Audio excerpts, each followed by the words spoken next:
Across the void of space, the other planets orbiting our Sun have unique environments. All are different and hostile to life as we know it.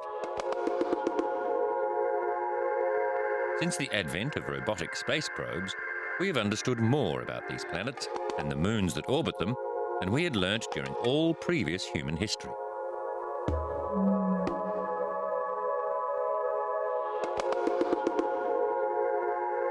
At fantastic distances are the galaxies.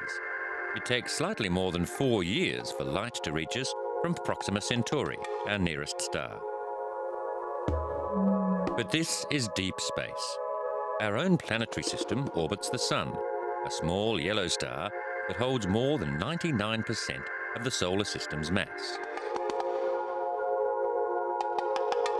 Its extreme gravity fuses hydrogen atoms into helium, releasing vast amounts of energy in the process. It is this energy that fuels almost all life on Earth. Our nearest neighbour is the Moon. It orbits the Earth at an average distance of 385,000 kilometres. It is the only celestial body that has had visitors from Earth. There were 6 manned missions to the Moon, and no one has been there since. But robotic probes are still being sent to gather data about the Moon. The European Space Agency's Smart 1 recently completed a mission to the Moon. It was equipped with a new solar-powered ion thruster and a new generation of remote sensing equipment. A new laser deep space communication system was used to direct the probe's cameras. Its X-ray spectrometer was used to compile a map of the Moon's mineral composition. Smart 1 is part of ESA's new effort with smaller, more advanced, yet cheaper exploratory probes. Venus is our nearest planetary neighbour, and it has also been recently visited by one of ESA's new generation probes. Similar in size to the Earth, Venus is shrouded in a dense, cloudy atmosphere. Engineers at ESA modified the design they had used for the Mars Express orbiter. Known as Venus Express, it was launched on a Russian booster, the Soyuz Fregat, from the Baikonur Cosmodrome in Kazakhstan. This launcher was introduced in 1966 and has proven itself as a low-cost, reliable rocket with around 1,700 launches to its credit. The Fregat upper stage was introduced in the 1990s specifically to boost commercial communications satellites into geosynchronous orbit, but its reliability was attractive to ESA, who used it to successfully launch their Mars Express probe. The Soyuz booster is assembled and transported horizontally and only raised to the vertical position on the launch pad. This helps keep production costs down. When space shuttle flights were suspended after the loss of Columbia, the Soyuz booster was the only way of sending crews to the International Space Station. Cooperation between ESA and the Russian rocket industry continues to develop, with the Soyuz booster soon to be launched from ESA's facility in French Guiana. The Soyuz launcher has a unique launch gantry that raises the rocket to a vertical position about 18 hours before launch, and also protects it from the buffeting winds that often blow across Kazakhstan. The Venus Express, sitting on top of the Fregat upper stage, had to be capable of withstanding the higher temperatures and radiation it would encounter while orbiting Venus, and it had to carry a greater fuel load, as Venus's gravitation is greater than that of Mars, where the spacecraft was originally designed to function. After a brief wait in low Earth orbit, the probe headed for Venus. The mission is controlled by ESA's network of tracking stations, including the new deep space ground station at Cebreros, near Madrid in Spain. The agency's Space Operations Center in Darmstadt, Germany, monitors Venus Express's system and signal flows, and the Venus team were jubilant when the craft successfully went into orbit around Venus. The Venus orbital injection maneuver had to be performed automatically by the craft's internal computer. It required the firing of the probe's main engine for a period of around 1 hour. Initially, Venus Express went into a 9-day orbit, but after 7 further orbital adjustments, the probe achieved its operational orbit. Information about Venus started to flow into mission control. Venus Express is studying the Venusian atmosphere and clouds in detail, the plasma environment and the surface characteristics of the planet. Earlier Venus missions suggested that the planet is geologically very active. It appears that some form of volcanic process completely resurfaced the planet around 500 million years ago. What makes the study of Venus difficult is the planet's extremely thick atmosphere. An abundance of sulfuric acid and sulfur dioxide suggests the presence of volcanic activity.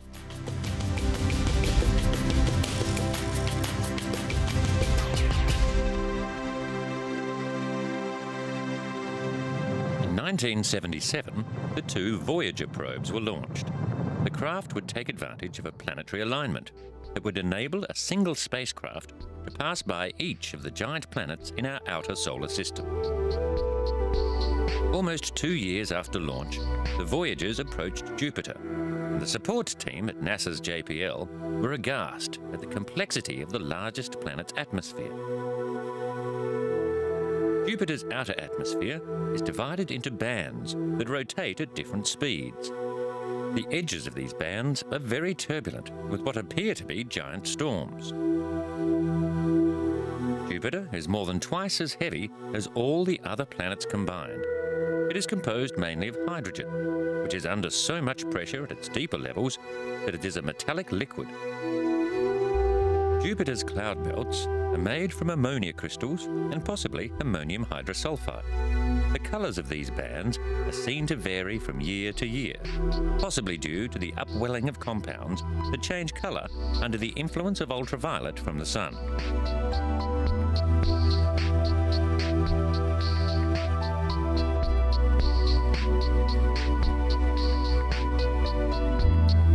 The Great Red Spot is a storm bigger than the Earth. It rotates once every 6 days, and we know it is not connected to anything deeper in Jupiter as it travels around the planet with the upper atmosphere. Wind speeds of 360 kilometers per hour are common in Jupiter's atmosphere. The Voyagers detected a faint set of rings around Jupiter. They are made from dust that appeared to be ejected from some of the planet's 63 moons. This computer animation shows an oblique view of the ring system as seen from the surface of Ganymede, as it orbits Jupiter every 7 days. Jupiter's 4 inner moons are known as the Galilean moons, as they were first seen by Galileo around 1610. The moons of Jupiter were presumed to be dead and featureless, but they surprised everybody. Callisto is the second largest of Jupiter's inner 4 moons, and with a diameter of 4,820 kilometers, it is the 3rd largest moon in the solar system. It is made of rock and ice, and its surface shows some of the heaviest cratering patterns of any satellite in the solar system. Europa is covered by ice, but its proximity to Jupiter means that gravitational squeezing causes its centre to be warm, with an ocean beneath its icy surface. Researchers were astounded by Io. It orbits closest to Jupiter, and the gravitational squeezing that warms the waters of Europa cause Io to bubble with volcanic activity. Amalthea is a small moon with a regular shape. Late in 1980, the Voyagers were approaching Saturn, the solar system's 2nd largest planet. Though Saturn has only a slightly smaller diameter than Jupiter, it is less than 1/3 the mass of its giant neighbour. Like Jupiter, it has atmospheric bands that rotate at different rates, but the winds above Saturn blow at speeds as great as 1,800 kilometers per hour. Saturn's most prominent feature is its system of rings. The Voyagers found new features called spokes, dark areas which rotate with the planet's magnetosphere. These are not understood. At Saturn, the voyagers would split up, with Voyager 1 on course to capture images of the moon Titan, and Voyager 2 continuing on to the outer planets. The two probes were performing perfectly, and their mission has been described as the most scientifically rewarding ever undertaken. Because they had to perform at such great distances from the Sun, the Voyager craft were powered by radioisotope thermoelectric generators, fueled by plutonium-238. These will keep producing power till at least 2020. Voyager 1 showed that Saturn's F ring was actually 3 narrow rings that appeared to twist in a complex pattern. Voyager 2, on a slightly slower path, reached Saturn 9 months after Voyager 1. It was instructed to look more closely at the rings. The average thickness of the rings is around 20 meters, and they are mostly crystals of ice. Voyager 2's photopolarimeter was aligned to measure variations in the light from the star Delta Scorpii as it passed behind Saturn's rings. It revealed that there were very few open gaps between the rings. An instrument known as the infrared interferometer spectrometer was focused on the moon Tethys. It would measure changes in the moon's surface temperature as it moved into Saturn's shadow. Voyager 2 had to pass behind Saturn to receive a gravity-assisted boost that would send it on a new path toward Uranus. As it passed behind the giant planet, Voyager 2 lost radio contact with Earth and mission control back at JPL. As it entered Saturn's shadow, the probe dropped below the equator near the faint G ring. Like the other giant planets, Saturn rotates on its axis very rapidly, taking about 10 hours to revolve once. This causes a flattening at the poles. From a distance of about 94,000 kilometres, Voyager 2 recorded a series of images of the surface of the moon Tethys, revealing an impact crater almost half the diameter of the moon. As Voyager 2 emerged from the shadow of Saturn, it realigned its high-gain antenna to point at Earth, and communications were re-established. From time to time, the probe carries out a rotational maneuver to determine its own magnetic field. It must do this so that its magnetometer can correct for local disturbances when measuring the magnetic field through which it is travelling. Voyager 2 was now headed to Uranus, and Voyager 1, before it headed above the plane of the planet's orbits, focused on the moon Titan. Its surface cannot be seen through its greenish, nitrogen-rich atmosphere. Rhea is the next largest of the Saturnian satellites, and Dione is accompanied by its own submoon Helena. Like Rhea, it has a bright leading face, while its trailing hemisphere is much darker. Tethys is similar in size to Dione, and Enceladus, with a diameter of just 502 kilometres, shows a regularly cratered face. It orbits very close to Saturn, as does its similarly sized companion Mimas, with a diameter of 394 kilometres and a far older, lumpy surface. Hyperion is considered to be the remnant of an ancient collision.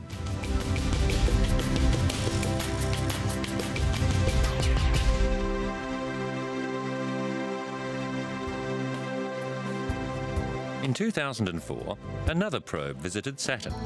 The Cassini-Huygens probe went into orbit around the giant planet and remains there to this day. This was to be a two-part mission, with the Huygens landing craft set to put down on the surface of the moon Titan.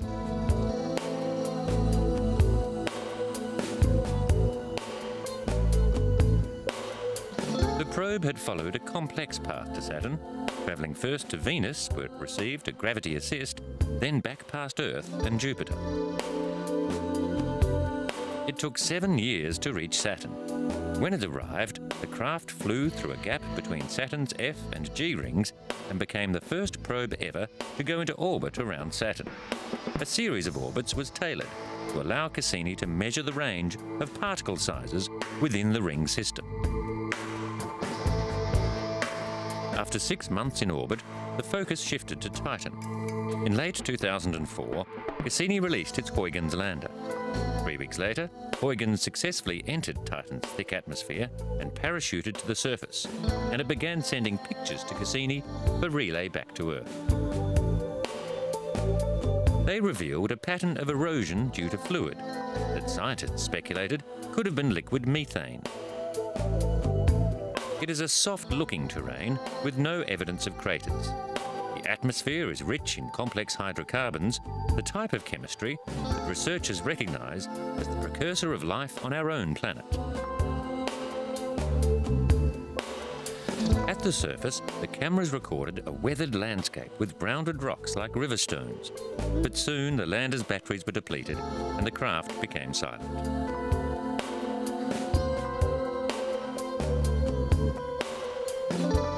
A total of 350 pictures were relayed from the Huygens lander back to Earth.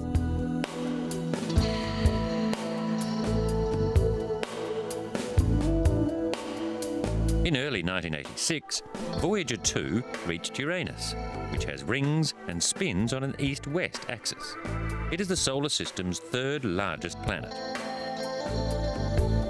Uranus's cloudy surface was featureless, and the Voyager imaging team again focused on the planet's moons. Oberon is Uranus's outermost and second largest satellite.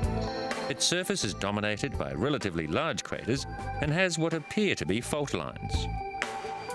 Titania is the planet's largest moon. Like Oberon, it shows craters and fault lines, but it also has smooth areas that appear to have been resurfaced. Miranda has fault lines stretching across its whole face, suggesting it was shattered and then reformed. In 1989, Voyager 2 reached Neptune, the last great planet near the end of the planetary disk. Neptune is so far from the Sun, it takes 165 years to complete one orbit. It has a clouded atmosphere, and Voyager 2 was able to determine that the Neptunian winds were blowing at an incredible 2,000 kilometers per hour. Like Earth, Neptune spins east to west, but the winds at the equator blow in the opposite direction. In the southern hemisphere, there are two features that resemble Jupiter's red spot. Two storms as large as the Earth spin in a counterclockwise direction. Neptune has 8 moons, the largest of which is Triton, which is similar in size to our own moon. Unlike any other moon in the solar system, Triton orbits in the opposite direction to the rotation of its mother planet. This suggests that Triton was not created at Neptune and that it was captured. Triton's surface appears to be made of frozen nitrogen and methane. Mission specialists were stunned when they realized that the moon had erupting geysers, pushing material to a height of 8 kilometers. As Voyager 2 headed away from Neptune, the planet had one last surprise. Cameras captured the faint remnants of a ring system, only apparent when backlit by the sun. 2 narrow rings, and a third, which is more diffuse, all appear to be composed of fine dust. A 4th ring forms a broader sheet. Both Voyager probes continue to travel away from the Sun and are still in contact with Earth. Recently, Pluto was demoted from its planetary status, being declared too small to really be a planet. But that happened after NASA had built and launched the ambitious New Horizons probe. It was designed to observe Pluto and its primary moon Charon, and then to proceed on into the Kuiper belt. Last year it flew past Jupiter and carried out more detailed observations of the giant planet's atmosphere. Travelling around Jupiter also gave the probe a gravitational boost on its journey to the edge of the solar system. The trip to Pluto will take more than 9 years. New Horizons weighs around 450 kilograms and is the size of a grand piano.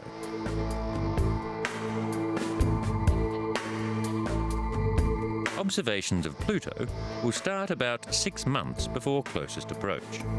This will help detect any unknown moons or other objects that may need to be avoided or singled out as new targets. The probe will relay high-resolution images of Pluto and Charon back to Earth, as well as information about surface minerals and atmospheric composition. These images are largely speculative, as the only images of Pluto and Charon are of extremely poor quality. Beyond Pluto is the mysterious Kuiper belt, which presents the probe with an interesting set of problems. Precise orbits of Kuiper belt objects are not certain, and controllers are keen to conserve fuel for unplanned course corrections. To find out what lies at interstellar distances, the research team, working high in Chile's Atacama Desert, is using a new technique to detect planets in orbit around other stars. In the constellation Sagittarius, close to the centre of the Milky Way, the astronomers have discovered a world about 5 times the size of the Earth. The discovery suggests that such small rocky or icy planets may be more common in the cosmos than Jupiter-sized gas giant planets. It also indicates the power of a relatively new method of finding such exoplanets.